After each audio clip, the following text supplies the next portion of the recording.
Home Minister called me, inquire about the flood situation of Assam. He says that NDRF has been kept on standby.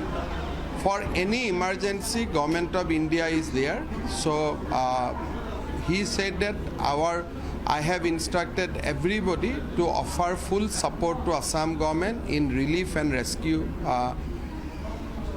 situation or relief and rescue mission.